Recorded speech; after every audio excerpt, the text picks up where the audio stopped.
Jaramogi Ajwang' antie Lambwe County mar Homa Bay. Kaka wuono adwa limo japur miluongo ni Juma Anguko ma bende nigi lony korka pith mar olemo mopogore. Kaka wuono wan gi machunga, en golemo mar maembe, en golemo mar avocado. To odiochieng' ma kawuono ni wadwa wuoye olemo mar machunga. Yena mona kaw thuolo mar rwake Juma ni kaka pile luonga ni Alori Nyakabla.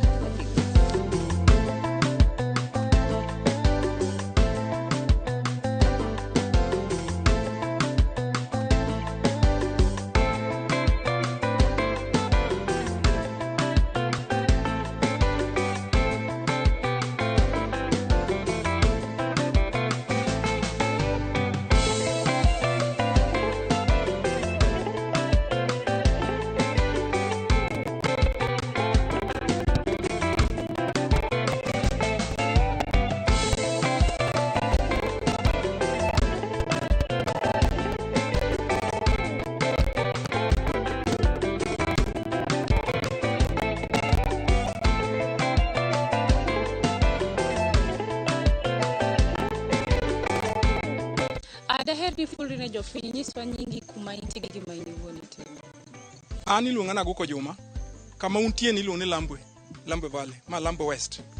Kendo wan e gweng' miluongo ni Bedie. Bedie e skundwa machiegni ka mogik. But chon wan wasomo e skul miluongo ni Godjope. So ng'eya kaka Aguko Jagodjope. Bedie en new school. So ma e gweng'wa, ma e kama watime gini. Daher ng'eyo ni nikech puodho ma wantie kae in golemo mopogore kendo gin olemo mang'eny. Ang'o miyo ni neno ni ber kipidho olemo ma machunga? Kendo adwa konu adier ni onge ng'ama noora. Kana asebiro mago dalana ka, tayudo kan gi puodho, tachaka pitho. Nitiere osiepena moko matin mane nigi machunga golembe gindi kapok ne achako. Chiemo wadhi limo osiepna moro malo kiluono lang sana. Ne wan ji ariyo, an gosiepna miluongo ni Muriso Gada. Muriso Gada since osedhi Migori, Muriso Tieno. To ne wadhi gi mondwa. Adhi gi chiega, Muriso bodhi gi chiege. Koro kwadhi to ka lang' chiege osetedonwa. To instead of ketwa ni mondo wachieme ot, to lang' oting'o otero wa e puodho kuma opidhe yien kod machunga. Koka mondo odwa yanyowa kuno. Kaka wajoma wajinga ma ong'e ma muonyo kuon ka dichwa wadwa e bwo yien to wan onge gima watimo. So ne gin the motivation en ni an gi lo. But gima no chwaya kabisa en dhi limo wuoyi wadwa koluongo wa Christmas to ka osetedo to tero wa puodho wachieme bwo yien ka to mondwa yanyowa kuno. So mane kaka nachako and so mane momiyo koro asechopo kama wantie. To in gi yiende adi e puothi ka? Ok anyal ng'eyo exactly, to machunga ne tin kendo be mana achako go sani koro onge nikech kana achako to ne an a bit careful nang'iewo machunga Jomo Kenyatta JKU cut ema nadhi ang'iepe nikech asebet Nairobi over the years. Koro kabiro go tapidho.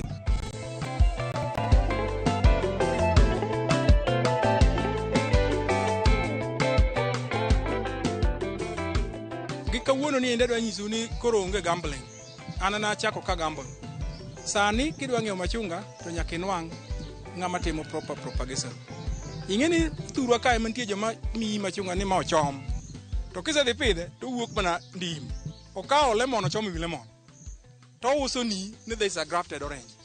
Such that ing'iewo 100 tiyudo ka 30 or 40 of them dhi wuok gik mgalagala. So mano gima nyaka ng'ato kuong chak go en kodhi golo kanyi. To chal nade. Kaito gigi be ok tim dichiel maduong'. Ni chaka large scale, no. Chaka matin tidongo mos. So such that kifail tiyudo thuolo michako itimo gang'o, ichako idhi timo replacement tisongo. But sani endi gimomiyo koro neno ka pidho machunga mang'eny, uneno ka kata mana sani nyase chaka pidho another 130 to moko pod an gi nursery kacha mabiro pidho. Demand mar machunga kawuono e chiro ni malo molo any other fruit. Demand. Then machunga is also a very interesting crop. Ing'eni kipono ma e kawuono tinyalo beda kode kata wiki achiel kapok okethore. Kikane maber, pod itero e chiro ma pod ng'iewe. To mano ok nyatimore ka avocado. Avocado kipono kawuono to dhi ochiek kiny to ng'eche osechako ridhore. Mano mino ka avocado nengone tek nikech it must go. To machunga nengone ok nyal pimo gi avocado, but in safer gi machunga moloyo avocado.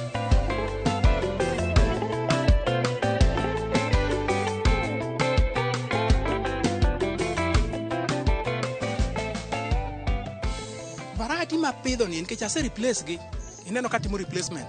Variety mineno mapidho niendi en all throughout the year. To kendo wanyalo demonstrate bana gi kama wantie ni. Magi ochiek. Donge magi ochiek wanyalo pono sani. To kwase pono gi to magi will be ready in 3 weeks time. To magi mafua. From the same tree.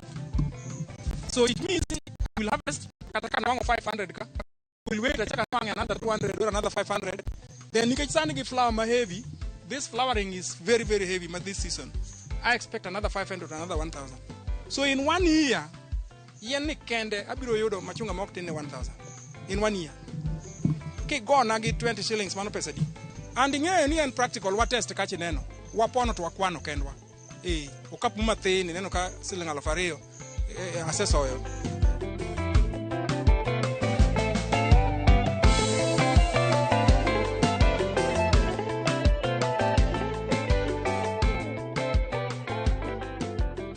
Gini nitie go ala. Anyisi kendo anyiso joluo mawinjo program ni. Ni ng'ama nigi lo opidh machunga. King'iyo, this is about 4 to 5 meters. 4 to 5 meters, but the best onego bed 5 meters. So that iwe ubedo ga bigger shade. But kiketo kata 3, koro nyaka tim pruning. Pruning advantage ma pruning, no kata kama ga timo nigi pruning e ma chanche ka better. Omi bedo gi bigger fruits, more healthy, and you do more money from few fruits, but they're bigger ones. So kiketo 5 meters, to miyo ka sama chieng' rieny, to chieng' goyo machunga all round, koro olote. To ka idiyogi, to bathe moro nitie madhi shade, koro en oko all.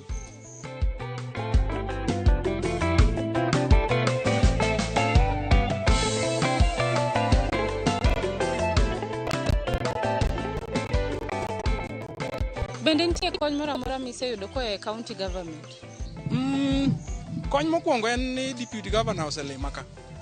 Mano kende osenyisi ni sirkal ong'eyo what I'm doing and they are in support. In terms of support, material support, oktonga wachruok nikech an anebo. An anyalo ng'iewo. To I'm aware ni gi support other farmers ma ok nyal ng'iewo seedlings, ma ok nyal ng'iewo kata mana fertilizer migoye. An aware. It is something mane watimo kane pod wan office, to kendo pod continue. Nitiere mana one gap ma ne waweyo ka wambe ne ok watimo. I thought they would continue with it. Chako the tree nurseries. Mondo gi support a few people mondo otim propagation mondo mi koro gigi ji okom kuma omogie kata ok ji dhi nyaka Jomo Kenyatta University College of Agriculture. Mano ema neno ka pod wan e week. Nikech nitiere ji maringo gi seedlings kuonde gi gigolo gi kuonde ma gigolo gi giuso gi, which is okay. Omiyo wan gi population mar machunga, mawembe and all that. But the right one ma konicha. Ingeni ka county government ochake kata ka they are supporting, then they will be sending their staff to go and supervise.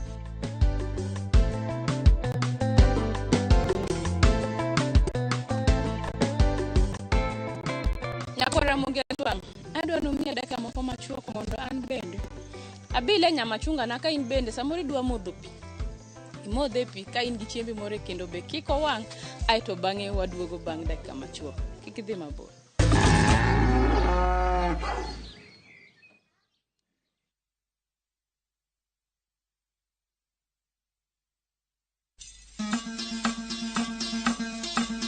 Wuoth e chuny kit ngima, puonj kod timbe.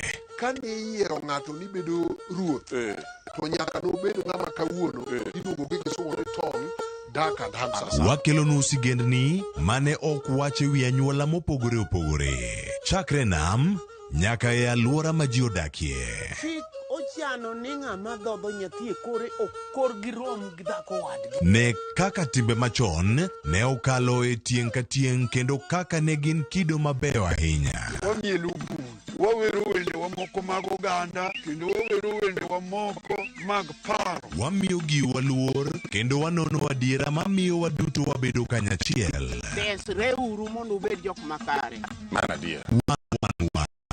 Ngeso ka ngeso, saa 1:45 otieno.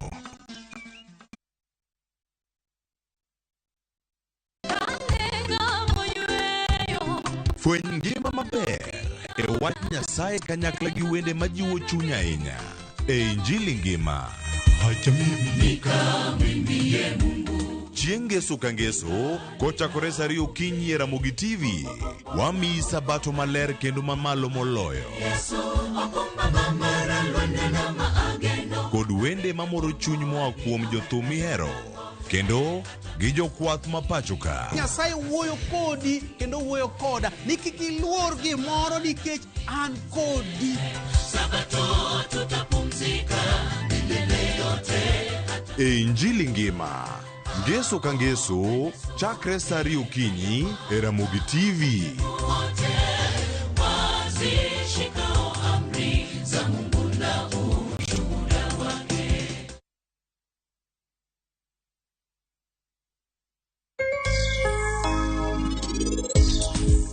Nyalo bedo ni nyathina ne nowuok dhi bayo kamoro. Sarabjit nosebiro kanyo kata nitie wach moro amora mosewachoni. Mano en ori. Ok inyal penje penjono. It's time to strike back. Rated Spray strikes in seconds for instant kill. Kills all doodles dead. From SC Johnson, a family company.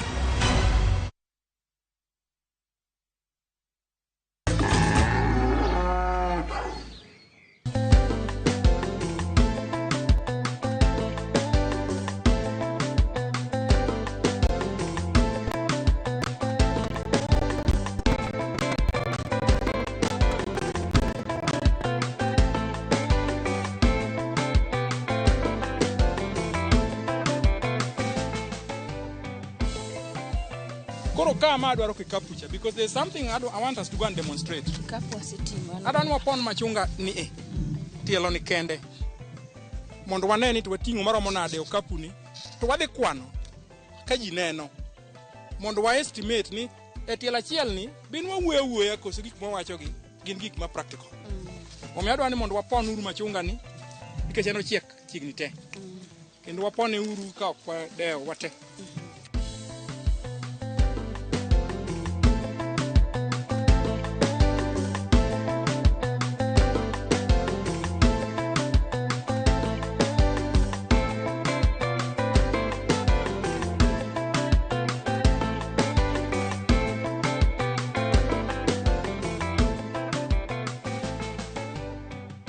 Janeno marwa onyiso ni kit yien ni kende kawuono wadwa ng'eyo ka dier bende nitie lal kata nitie ohala ma bende wadhi yudo olemo ma machunga nikech bowacho ni tiel achiel kende nyalo miye olemo 1,000 to mano kigo gi pesa masani wacho ni kata kidwa use gi siling 20 onya bedo pesa di wadhi ng'eyo.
No. 5 times 10 is 50. So we let's sell each only for 20 shillings. Look at this. So 20 times 50 is 2,000. Yes. It's 2,000. So mwapono mathin mopong kapuni kende is already 2,000. Kwa kao bare minimum of 20 shillings. 20 shillings. To samoro Kati there for the worst case scenario of only 10 shillings. Then ingalo fachiel. Ineno. So gima kuni jani kwa ponete. To ma ingeni pokoti kata nus. Pokoti ko nus to chiek be ko chiek malich ahinya. Ineno. So kwa ponete today machunga ne kenda will get my cool 4-5,000. Karito pesa midwaro pesa mane? Idwaro pesa mo akanye. Mupogore gi pesa mugwedhi mawuok me machunga ka ndito soyo fukuri.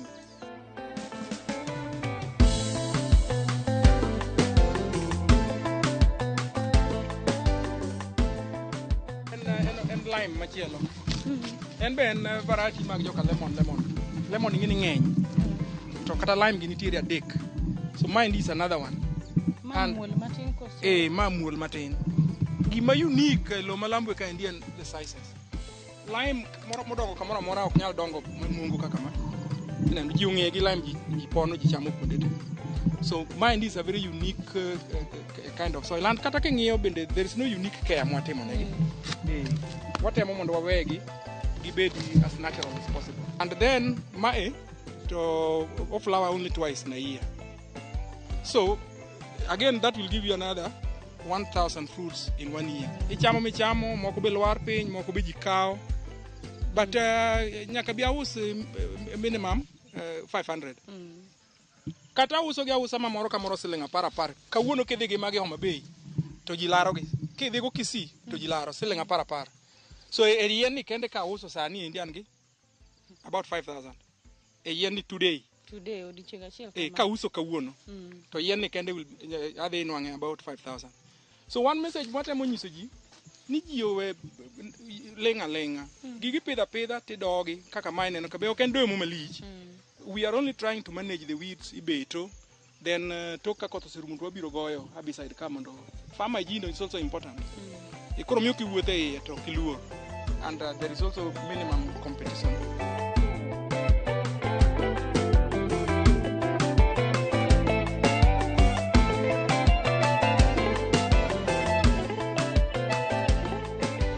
Gima koro an godo kae en niya asepono machunga e yien mabende neno ni toka kae.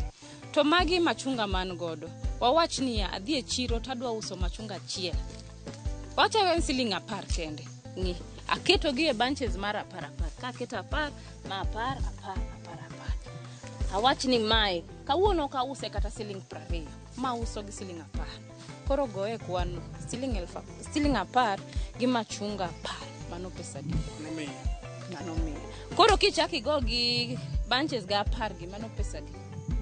Donge wala nitie lal mora. Wan gi yuto makare.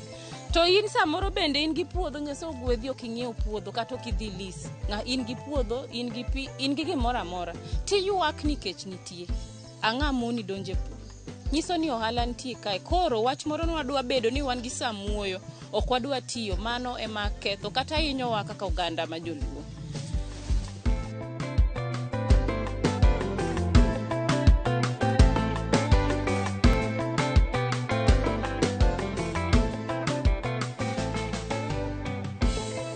Gima dwa wacho en niya wajiwro ogandawa through program ni endi mondo ji odoga e lo jopur. Ing'eni tich rumo. Actually the other time na wacho ni I'm not looking for employment. Anuoyo kendo ni an ok amany tich anywhere. Ok amany tich in national government, ok amany tich in county government. I am already an employer. Awacho ni adier you will count. Kalo ji adek muting'o pumps. Mago nyithi gweng'wa ka go yath e puotha. Nitie mama madoyo ka endi, madonjo njugu makani. Nitie mine 4 e bath puodho ka nyalo dhi kwano gi be gidonjo njugu mamwalo to gisetieko giduoge ma. So per day awacho ni adier per day jok mwatiyonwa ka endi pesa mwachulogi is not less than 10,000. Ineno. And pesa go te onge loan. Pesa go te be okagolgi from any other source. Agologi from puodho. So gik moko duto mwatimo ng'ato nopuonjowa kor gwenge ni Geoffrey Ogongo Bare. No setho ikona guko bando do mana bando. Oganda do mana oganda. Onge pesa migolo kamoro tidhi dogo bando. Pesa mowuok e bando no do mana bando. Mani philosophy mwatiyogo ka. The other thing madwa ni mnda nyiso as a parting shot. Ni the middle class majaluo uchiew.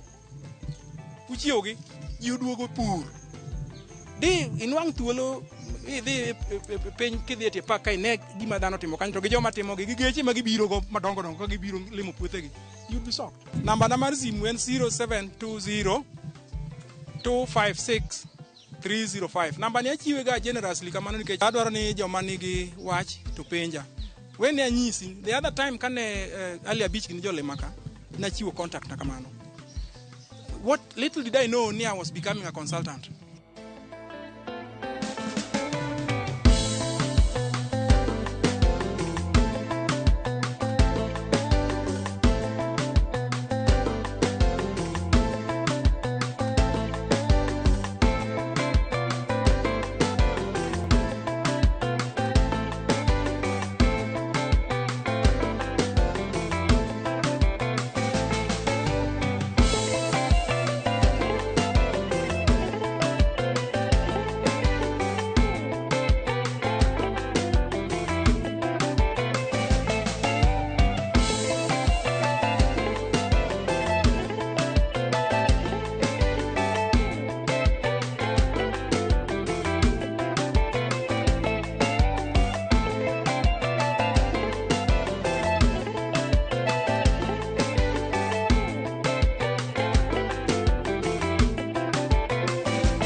Gimora mora man gi chakruok nyaka bed gi giko. To adwa ni ng'e ber ma ng'ato nya yudo kochame olemo mar machunga.